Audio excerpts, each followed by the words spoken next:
फुरफुरी नगर में सब कुछ हमेशा की तरह सामान्य था।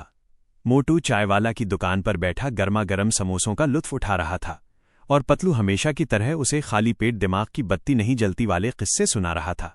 लेकिन उन्हें नहीं पता था कि शहर की सरहद पर एक बहुत बड़ा खतरा दस्तक दे रहा है। एक नया दुश्मन, डेविड कर्नाल। एक काले रंग की चमचमाती हुई हाईटेक कार फुरफुरी नगर के बीचों बीच आकर रुकी। उसमें से एक लंबा चश्मा पहने और हाथ में एक अजीब सा रिमोट लिए आदमी उतरा। उसका नाम था डेविड कर्नाल। डेविड कर्नाल कोई मामूली चोर नहीं था। वो एक भटका हुआ साइंटिस्ट था जो पूरे देश के गांवों पर कब्जा करके वहां अपनी डिजिटल फैक्ट्री बनाना चाहता था। उसने आते ही एक बड़ा सा मेगाफोन निकाला और ऐलान किया, फुरफुरी नगर के लोगों, कल से ये गांव मेरा है। यहां न कोई खेती होगी, न कोई समोसा बिकेगा। सबको मेरी फैक्ट्री में मजदूरी करनी होगी। गांव वाले डर गए। डॉक्टर झटका और घसीटाराम ने उसे रोकने की कोशिश की, लेकिन डेविड कर्नाल ने अपने रिमोट का एक बटन दबाया और उनके ऊपर एक ग्रेविटी बबल छोड़ दिया, जिसमें वो दोनों हवा में लटक गए। मोटू पतलू का प्लान। मोटू को जब पता चला कि डेविड कर्नाल समोसों की दुकान बंद करवा रहा है तो उसका खून खौल उठा।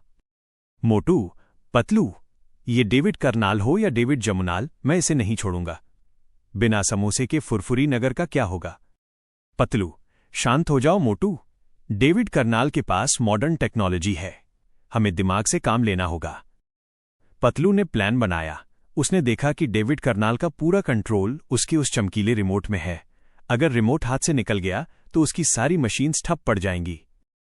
मैदानी जंग और समोसा पावर। अगले दिन डेविड कर्नाल अपनी बड़ी बड़ी मशीन्स लेकर गांव तोड़ने निकल पड़ा।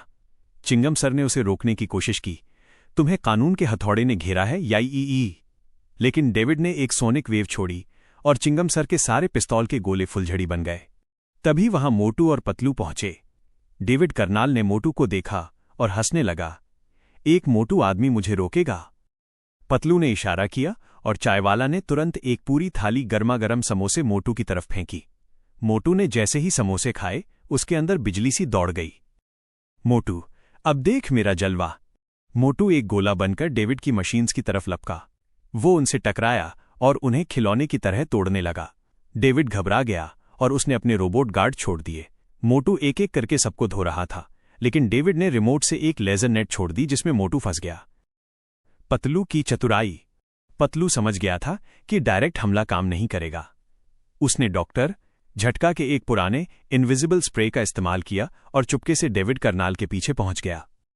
जैसे ही डेविड मोटू को कैद करने वाला था, पतलू ने उसके हाथ पर गुदगुदी कर दी। डेविड हंसा और उसके हाथ से रिमोट छूट गया। पतलू ने लपक कर रिमोट उठाया और सारे बटन्स उल्टे पुल्टे दबा दिए। मशीन्स जो तोड़फोड़ कर रही थीं, वो अब नाचने लगीं। डेविड कर्नाल का ग्रेविटी बबल फट गया और डॉक्टर झटका नीचे गिर गए। मोटू का लेजर नेट गायब हो गया। डेविड कर्नाल की हार। अपना रिमोट हाथ से निकलता देख डेविड कर्नाल डरकर अपनी कार की तरफ भागा, लेकिन मोटू ने एक बड़ा सा पत्थर उसके रास्ते में रख दिया। डेविड उससे टकराकर वहीं ढेर हो गया। चिंगम सर ने तुरंत आकर उसे हथकड़ी पहनाई। चिंगम, डेविड कर्नाल, तुमने फुरफुरी नगर की शांति भंग की है। अब तुम जेल की चक्की पीसोगे। गांव वालों ने मोटू और पतलू को कंधों पर उठा लिया। पतलू ने रिमोट डॉक्टर झटका को दे दिया ताकि वो इसे डिस्ट्रॉय कर सकें। कहानी का अंत। शाम को फिर से चायवाला की दुकान पर महफिल जमी। मोटू ने 50 समोसे खा लिए थे। पतलू, देखा मोटू, अगर मेरे पास दिमाग और तुम्हारे पास समोसा पावर न होती तो आज डेविड कर्नाल हम सब पर राज कर रहा होता। मोटू, वो सब तो ठीक है पतलू, लेकिन ये डेविड कर्नाल जेल में क्या खाता होगा? वहां तो समोसे मिलते नहीं होंगे। सब जोर जोर से हंसने लगे। फुरफुरी नगर एक बार फिर सुरक्षित था।